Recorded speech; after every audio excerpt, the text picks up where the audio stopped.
Hey there, welcome to Lexy's World. This is my podcast. My name is Lexy, and here I am having an interview, my interview number 2, with my friend Andrew Akama, 2023 change leader, and overall community leader in general. So, just go into a little bit about yourself, talk about yourself, tell the people who you are, accomplishments, and just let them get to know you. Thank you, Lex. I'm honored to be here for the invite.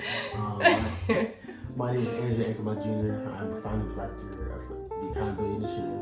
We're an organization focused on giving back to our communities through advocacy, mentorship, and service, with chapters at Temple University, North Carolina, A&T University, and Rutgers University. Also recently graduated from Temple University, the best university in Philadelphia. Debatable. I don't know about that. I had a political science degree and a minor in African American studies, and currently I work for an elected official here in the city of Philadelphia. So, honored to be here again and ready to get into the conversation. Yay! So I'm just gonna keep it real with you guys.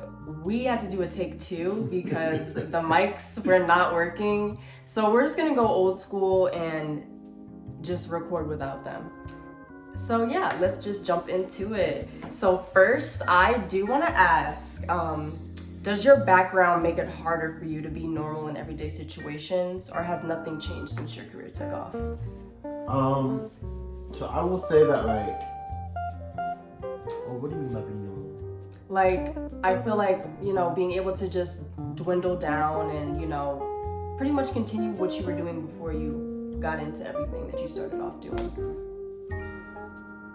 Do you find it hard for you to be able to center yourself, as things were when things were easier? So I don't even think that there was a point.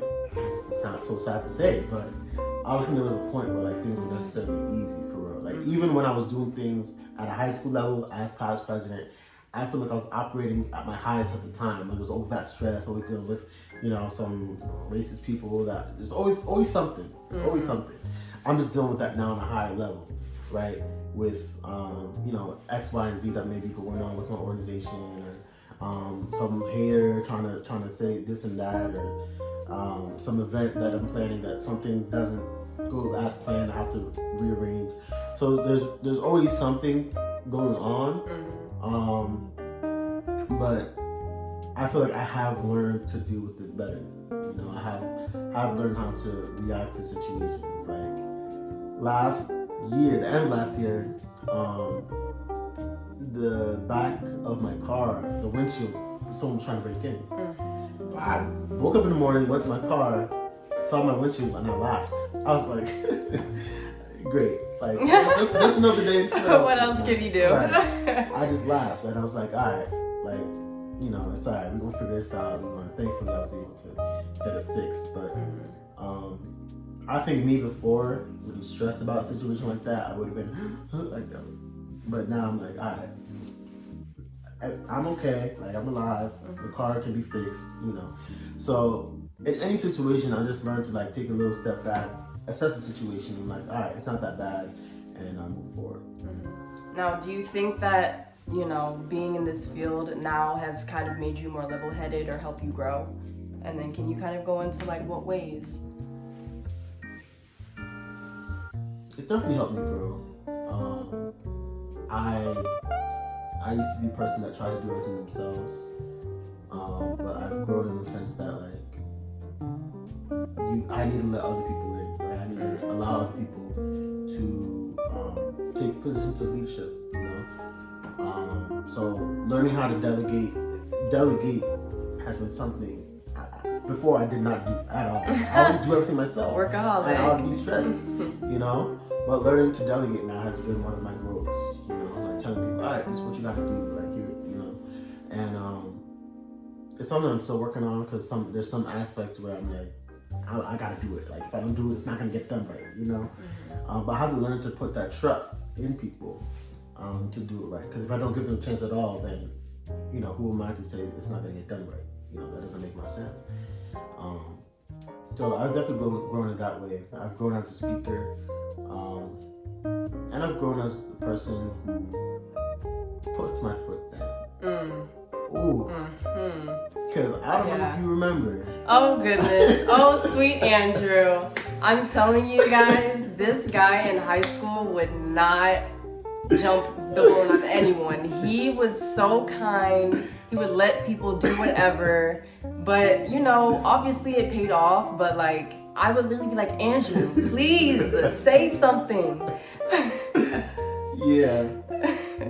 I mean, I learned that I can't advocate for others if I'm not going to advocate for myself. You know, and there's been certain situations where people try to like get one over me or take advantage of my kindness. Yeah. And now I'm like, nah, that's not going to fly. You know, even with my organization, when people aren't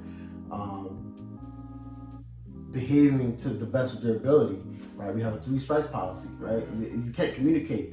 You can't answer a text within 24 hours. You get a strike. Yeah. Like, I'm sorry. We need to move things. We need to keep things moving. So in all aspects of my life, personal life, work life, my organization life, I've tried to like put my foot down more and really step into that position of leadership. You know.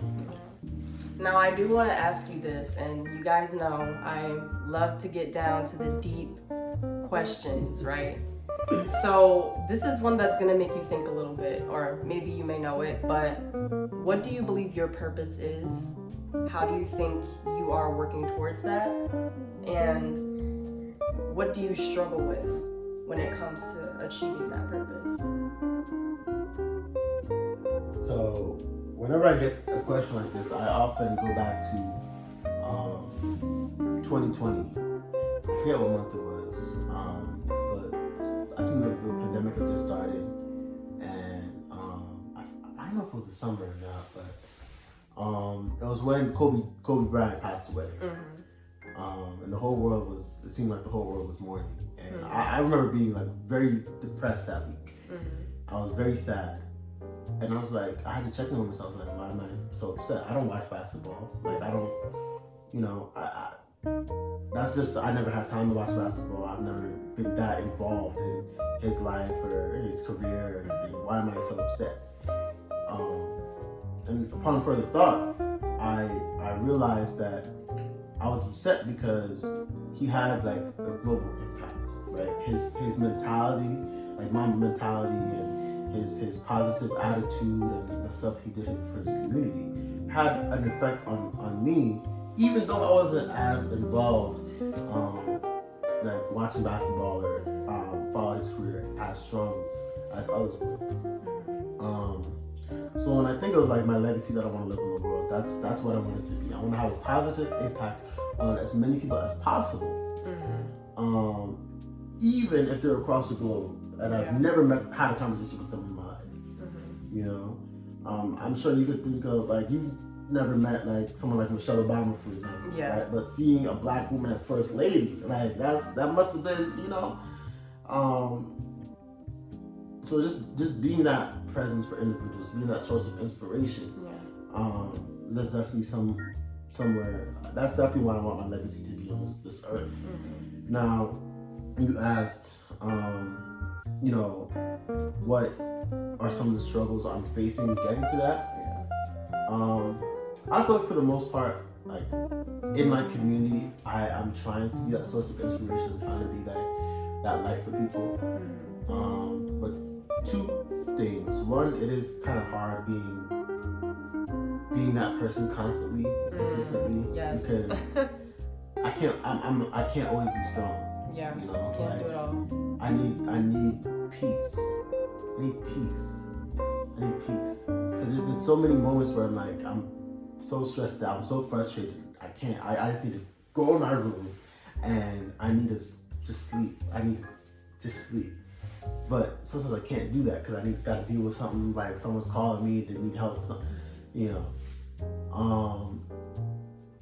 So that, and like continuing to like maintain individual relationships, I feel like I could do better in, especially with like my mentees, you know. That's something in the back of my mind. Like I wanna like continue to like check up on them, make sure they're good.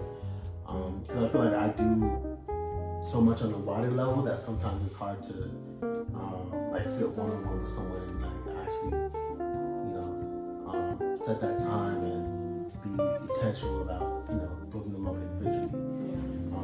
So that's something I'm working on. Just generally speaking, I think I'm doing a good job, hopefully, you know? Yeah, I can definitely agree with that because, I mean, for me, I personally also want to be someone who's positive in the world, who makes a difference. And, you know, a lot of the times, and I'm just gonna bounce off that really quick, going back to what you said about Kobe, right? There are a lot of people out there who did feel a very drastic emotional damage from his death, right? His passing. And I actually read a book. It's called Mind Body Medicine. Now, what you don't know is humans are actually all connected through the mind, right? We all have this telepathic connection with one another that we don't know that we're connected, right? And oftentimes you may feel like, you know, especially people who call themselves as empaths, right? You may feel somebody's hurt or their trauma, or you may feel someone's happiness or their excitement or their depression. And it's all because of how you connect to that person, how you feel through that person. It can be the smallest connection, even something you have in common with them, or even if you look up to that person. You can feel emotions through that. And it is very prominent, and it's something that a lot of people do experience, and it's something that is normal. I feel like we have to normalize it. You are allowed to feel emotions based off other things. It is perfectly fine. That just means that you care. You're a person that, you know, feels deeply and strongly about things. And honestly, that bounces off a lot into ambition, right? So do you ever think like sometimes your ambition can get the best of you, especially when it comes to your emotions, your drive, how you can, you know, help encourage yourself to keep pushing forward? I feel like it gets the best of me in the sense of that, like, I don't always stop and think about my emotions. Mm-hmm. I feel like sometimes I keep myself busy to stop from thinking. Oh, wow. Right? Yeah. To stop from thinking, because I feel like if I actually take some time to stop and think, I would be sad. Mm-hmm. Because I don't know why I'd be sad for it, but I think that like a lot of my life has been lonely. Mm-hmm. You know, you said earlier that I forgot how you quoted it. You're like, success is a lonely path. The path to success is the journey to success is a lonely path. Yeah. That's what I said. I could definitely attest to that. You know, I'm like, I have friends, I have people, but I feel like sometimes I don't feel like as supported. Mm-hmm. You know, I feel like if I stop and think, like truly stop and think, it wouldn't be good, because I'd be like, ugh. Yeah. So I don't stop and think, which isn't the healthiest thing. Yeah. No, but I get work done. So yeah. I mean. Yeah. I can definitely relate, and I'm gonna say this, right? I went through a time in myself in my life where I was extremely depressed, or I was extremely upset because I felt in myself that the people that I thought cared for me didn't, right? But you really have to realize people do show their care in the ways that you need and when you don't expect it, okay? Now, I'm gonna give a slight example. I had a really close friend, and there was a time where I didn't think that she actually cared about me anymore, right? We didn't speak often, or, you know, I wouldn't text her or see her, you know, reply. It was just little small things that didn't even make sense, even for her like commenting under my pictures or something like that, right? And it's like, you know, I was like, why is it that when I move away, it's not the same? And she may watch this and be like, oh my God, girl, you're calling me out. I'm not calling you out, girl. I love you. But this is something I genuinely went through. And, you know, I just was thinking, I'm like, we were best friends, you know, we cared so much about each other. We were sisters, family. And it's like when you get away, that starts to differentiate. But that is literally 1, the path to adulthood, 2, the path to ambition and success, and 3, it's something that's normal. It's life. Everybody goes through it, okay? You go through times where you're not sure who your friends are. You're not sure if the people you thought cared about you still care about you. That's completely normal, okay? It's something you're gonna go through, but it's something that you have to get through. And that's the most important part, is getting through it. Yeah. Now, do you still feel like you feel like this? And have you gotten through it? Well, sometimes I do, but I think I've learned to combat that by just carving out intentional moments to spend with people I actually enjoy being around. You know, whether that be like going out for lunch, or like hosting like a little kickback or something, or you know, hopping on the video games. Like those little moments of peace are what actually keep me going. You know, because I feel like I don't get that a lot. Like I'm stressed every day of my life. You know, it's crazy, and it's probably not healthy for someone 22 years old. Yeah, no. Talk about it though. Like, I mean, how do you deal with that? Like, I'm sure you go through things. You go through all this stress. You have all of this weight on your shoulders of, you know, making this change, being this really strong, ambitious man, and especially a black man at that, right? How do you deal with this stress, and does it get overwhelming? And when you get overwhelmed, what do you do? Do you feel like the ways that you're dealing with it are healthy, are good for you, are helping you move past it, or do you feel like you're in a stuck position? Because there are a lot of people I'm sure who can relate. So seriously, talk about it. So I think that obviously, yeah, I do get stressed, I do get overwhelmed. I think first I recognize that how I feel. You know, be in tune with like, all right, I'm stressed a little bit. I need to take a step back, so I might like, let's say, call out of work one day and take a day to myself, chill with my dog, you know. Because I learned that like if I'm not right up here, I cannot, all the things I do cannot happen. Like I can't. I oversee an organization with what is it? I think like 24 e-board members, and under the e-board is like, I think across 3 chapters is close to 100 general body members. And we're supposed to be doing like, well, not supposed to, we do community service events, like different school visits, if I'm not mentally okay, I can't oversee all that. Yeah.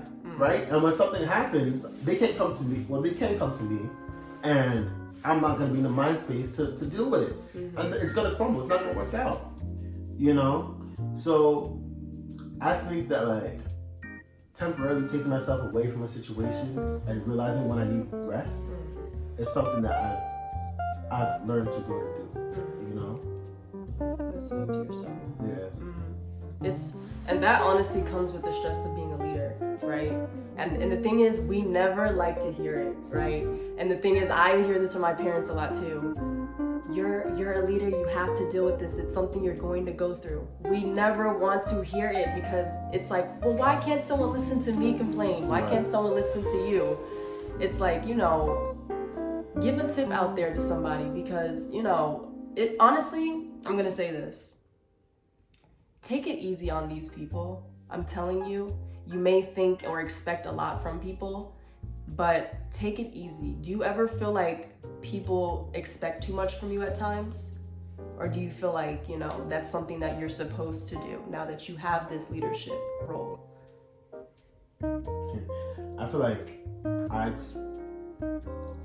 yes, people have like high expectations of me, but me, in my mind, that's 10 times more. Yes. Oh my God, like, I can relate. I put so much more expectations on myself than other people put on me. You know, and that does stress me out because one of my like, I guess, flaws is that I'm scared of disappointing people. I do not like disappointing people. Right? Like even if it's like, I know one of my friends, she has a pet peeve, people being late, and I'm like, I'm gonna be 5 minutes late. I hope that she doesn't like, you know, yell at me. I hope she's not gonna be mad. You know. Even little things like that, like I don't like disappointing people. So the fact that sometimes I put so much of a high expectation upon myself, probably isn't, you know, the best thing. But honestly, on the other side of it, it pushes me to always be better. I'm always striving to be better. right? I'm always trying to push harder, to push that needle. To all right, today we accomplished this. What can we accomplish tomorrow? You know, like I would be done with an event. I put together this big event. It went great. All right, bet next day. What can we do? I'm like, people look at me like I'm crazy because it's like, why do you think like this? But it's just me. You know, I can't change it. You know. Now I'm gonna ask you this. You answered why you think you set these high expectations for yourself, but do you ever think that it may be because you're afraid of failure?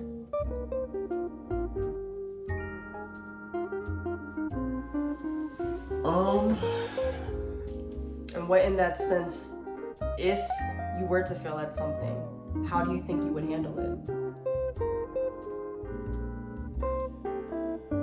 So, I don't know. I don't know if the fear comes from failure necessarily.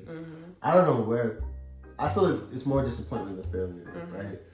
But I have failed before. You know, everyone has. The first time I applied for this McDonald's campaign, I didn't accept me. Like, not a lot of people know that, but I applied for the year previously. They said, "We're so sorry. Like, we don't, you know."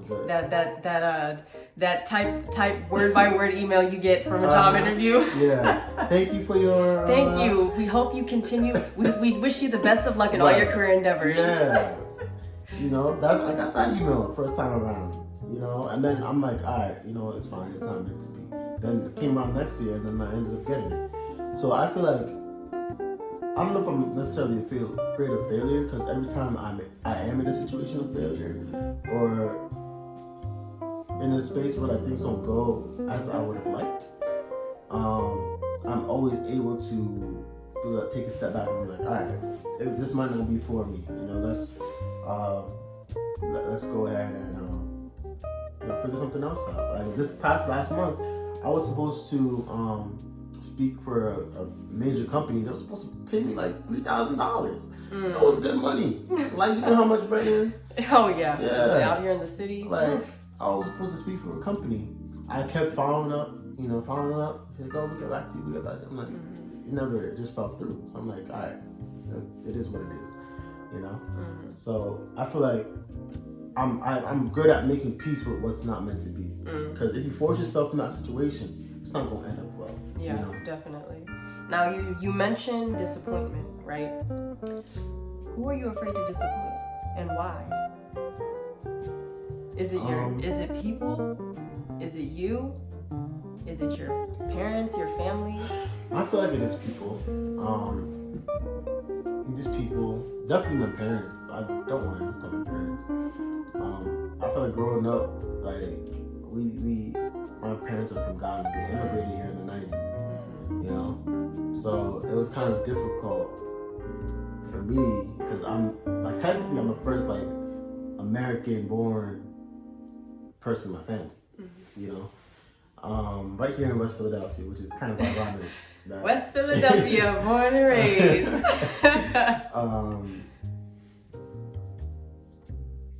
So they always set high expectations.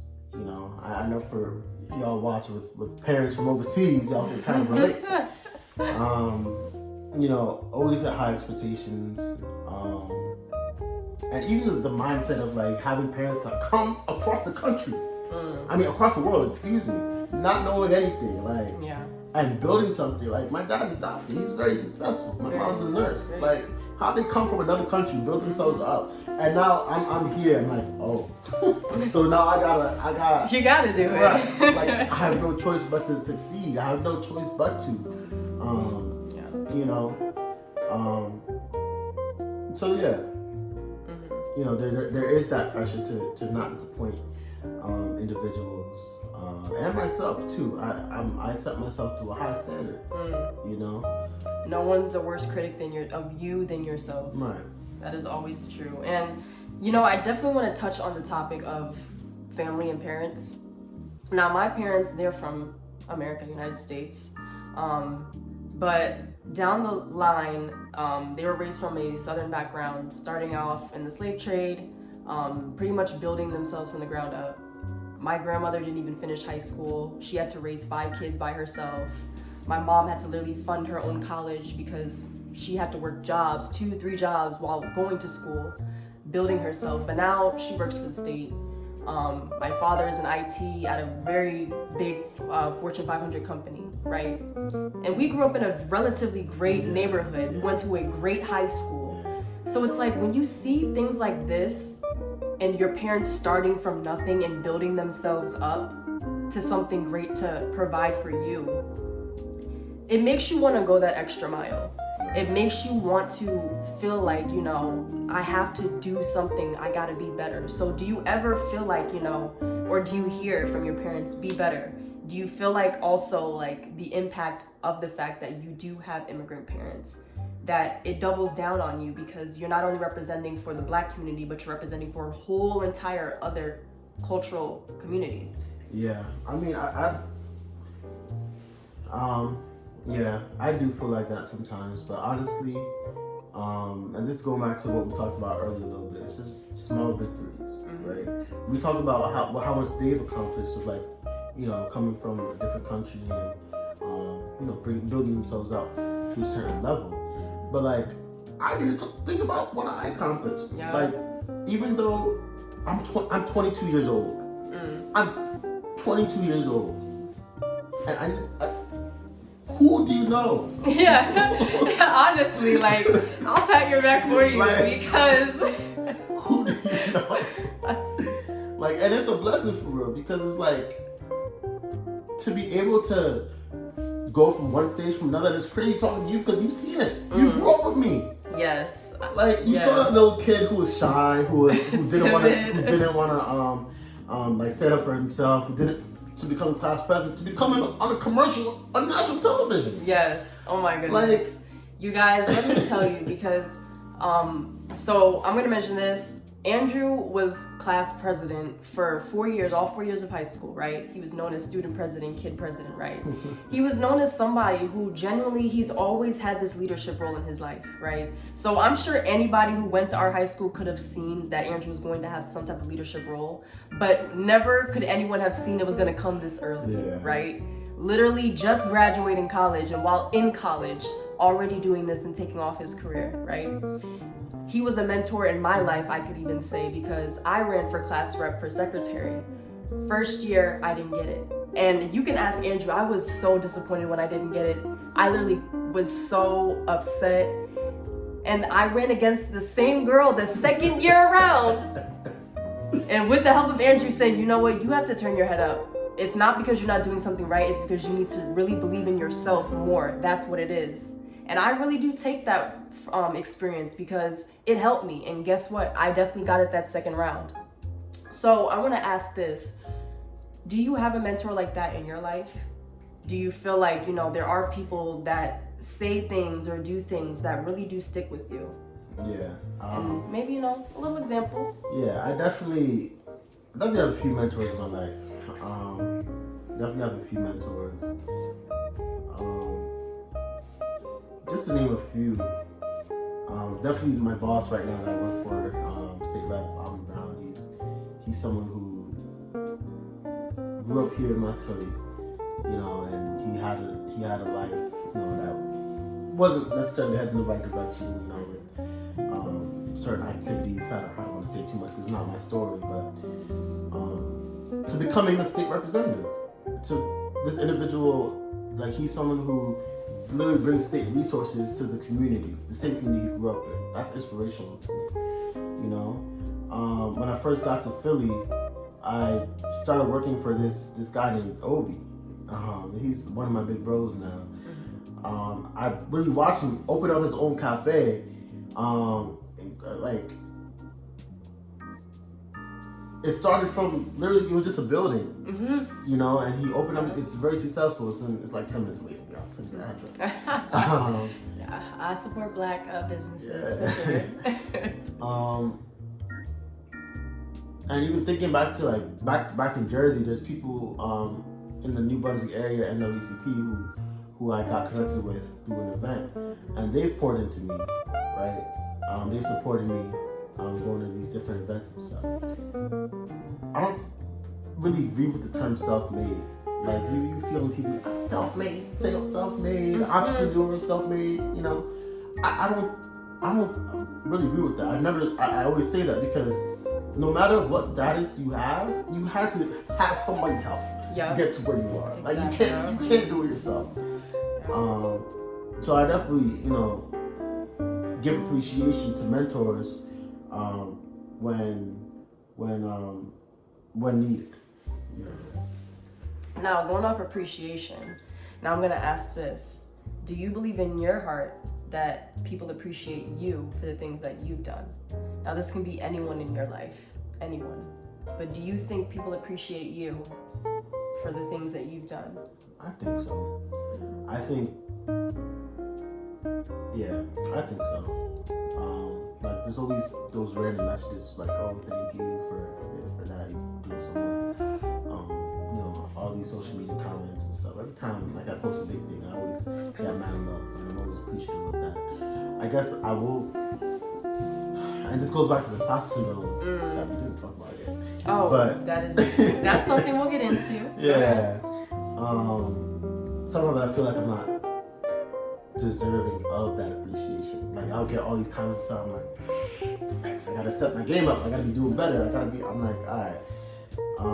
So I do feel appreciated, and everyone who's watching, who's ever supported me, especially you, Lex, thank you.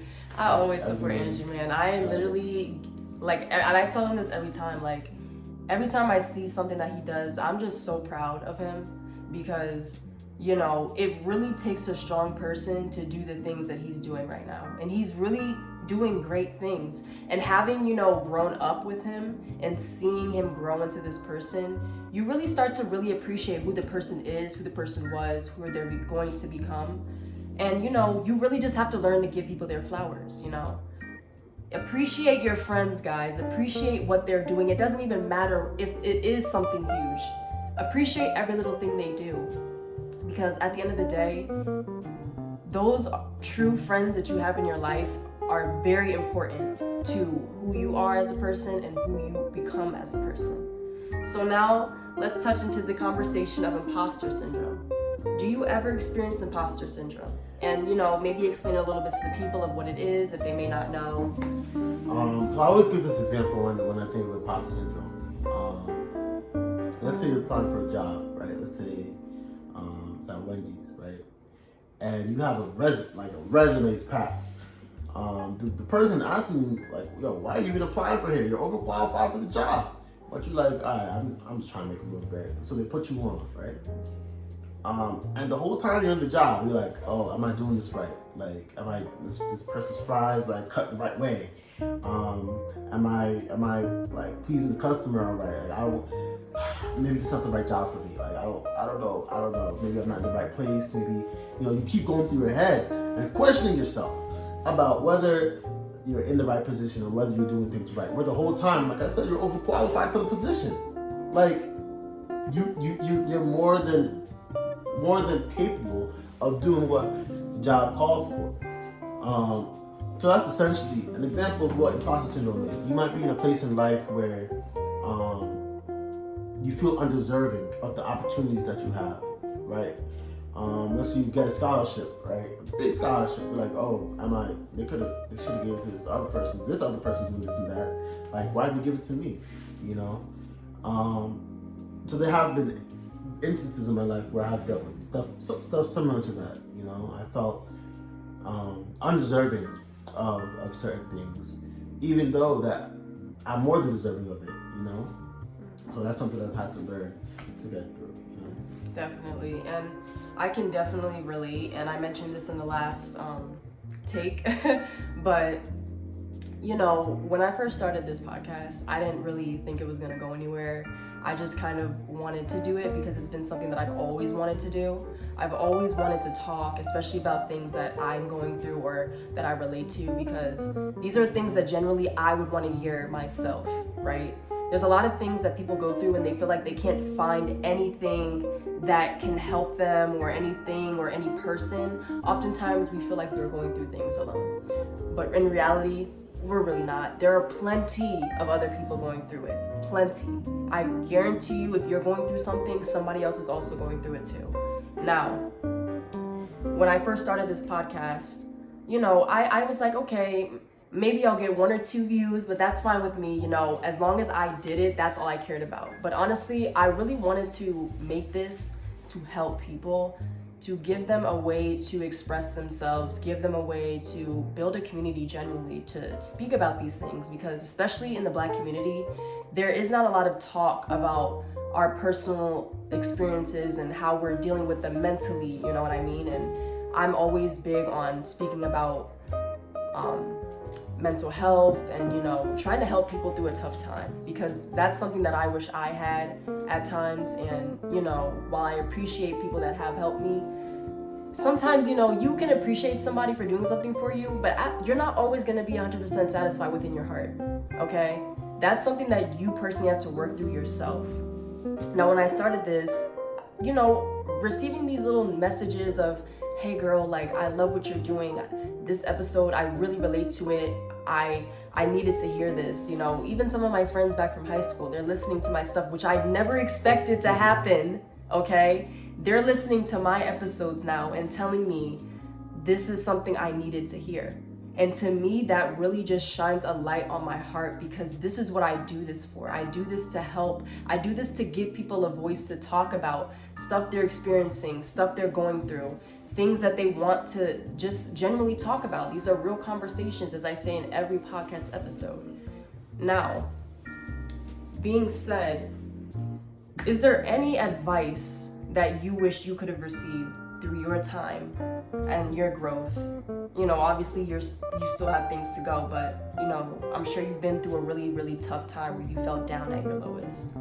Is there some type of advice that you wish you would have received, and what is it? Maybe, you know, someone else can use it or relate to it, but what's one piece of advice that you really wish you would have received early on?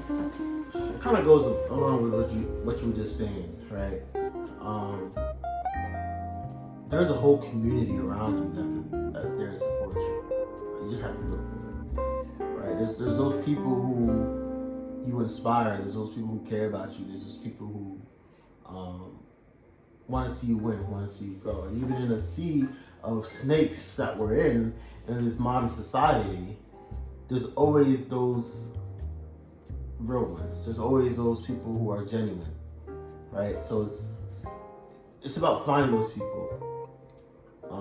And that might be through like conversation. That might be through a person who you're not really thinking about, but like you're like, oh, like, you know, I remember you. Like, let's link up and see. Let's talk about how, you know, something could happen. Might be someone you overlooked. I feel like if I learned earlier on that like there were people that there to support me, I wouldn't have spent so much time trying to do everything by myself.